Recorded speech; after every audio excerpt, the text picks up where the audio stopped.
Hello, I'm Sherry Augustine Flake, and we're going to talk a little bit today about motivation. Motivation is one of my very favorite subjects, and I get really excited when I talk about it because the coolest thing about what I'm about to tell you is that some of these concepts are so incredibly easy that immediately after this video, you will be able to implement some of these ideas right into your life and see the benefits right away. Now, the very most important concept that I want you to get today, the one thing that I surely want you to leave knowing, is that motivation always comes after action, never before. Now that seems a little bit strange, so I'm going to say it again. Motivation comes after action, not before. If you think that motivation comes before, then you may be confusing inspiration with motivation, and inspiration is relatively easy to find. A budding flower, reading a great book, watching a Rocky movie, lots of things can inspire us and get our thoughts moving. But our behaviors are influenced by good old-fashioned motivation. Not to say that an inspiration is bad. It'll definitely get you moving and help your action along. But you're going to need action to get motivated, to create motivation, okay? The next concept that I want to tell you now that you know that is that because motivation comes after action, you're going to need to force yourself to do a little something, little being the operative word, in order to get your motivation rolling. So if you've been sitting around and waiting to feel motivated, which a lot of people will say, oh, I want to do this or I want to do that, but I just haven't felt motivated.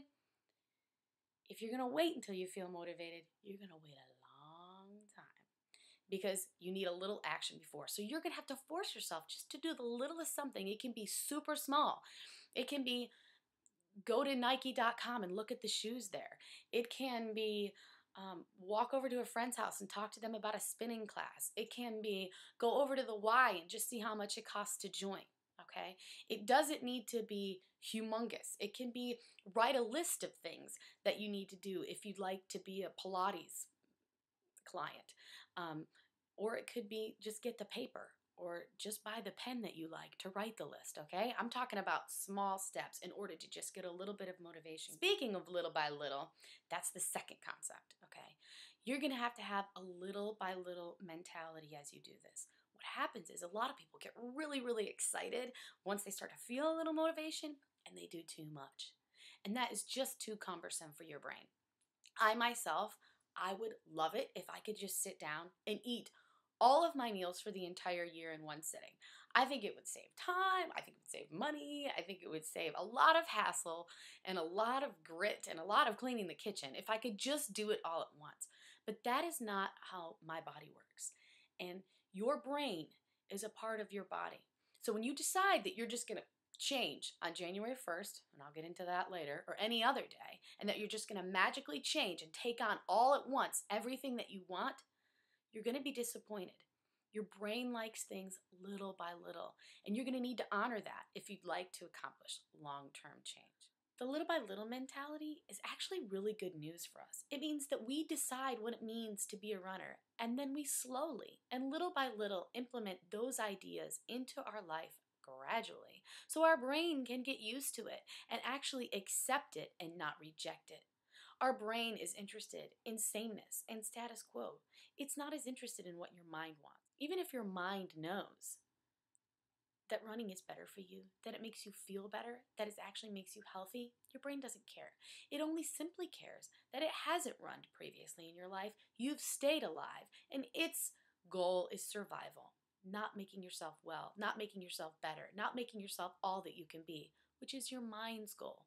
And when these two things are in cahoots, in my business we call that cognitive dissonance. It's very uncomfortable.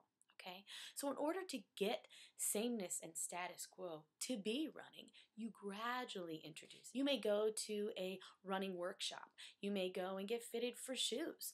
You may go and hang out with runners, have lunch with runners, figure out what runners do, go to a running website, start reading running blogs, whatever it is that it means to you to be a runner, and little by little begin to run. Only little by little, because too much, your brain's going to reject it. Now that you know a little bit about that, it's time for the third concept. This is the most counterintuitive, so listen up. The third concept is that you need to restrict the desired behavior you're trying to implement in order to create motivation. Now that seems really weird. I'm supposed to stop doing what I want to do in order to have motivation for it, what does that mean? This is what it means. I get a new client in and they say they want to be a runner. They say they want to run 1, 3, 5 times a week for an hour. And right now they're not running at all. So I tell them, today's Tuesday. How about tomorrow, Wednesday, and you run 6 minutes, and Friday you run 8 minutes, and Sunday you run 11 minutes, and I'll see you next Tuesday. This is what happens every single time. I'm not kidding you. Every single time. Even when I tell them this happens every single time, it still happens. The next day at 6 minutes, they start running. And they're excited, right? They have an accountability partner. They have a plan. I mean, there's a lot of motivation going on.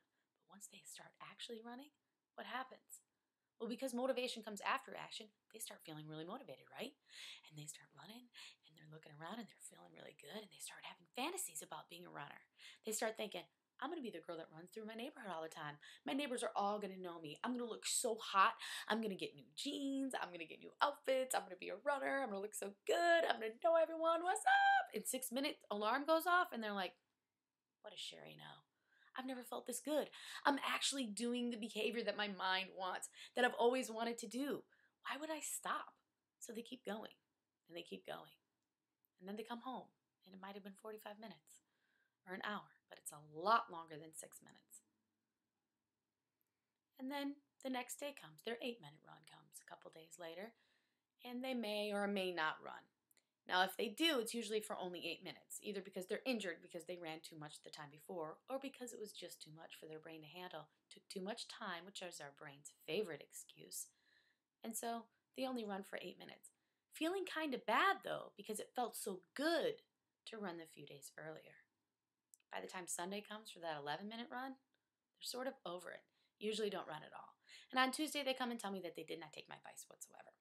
Now, imagine how it would have been if you would have stopped at 6 minutes, feeling so awesome and wonderful. You'd be dying to get back out there to run for your 8-minute run. And by the time your couple days come up, you're ready, you're on fire. And that's what you want, the motivation to get back out there. Because there's going to be a period in your new behavior where it's not a habit yet. And so you're going to have to trick your brain into wanting more during that interim period where your new behavior is not a habit. Because once it becomes a habit, your brain's going to be your biggest proponent to get you out there. Your brain's going to be your biggest fan. It's going to say things like, I don't feel right. I haven't been running. It's going to say things like, we run. That's what we do. We don't even think about it. And that's what you want, is habitual motivation, where a habit is just something you do without stress, without procrastination, without excuses. Runners don't wonder when they're going to run. They don't say, how am I going to fit it in my schedule? They just run.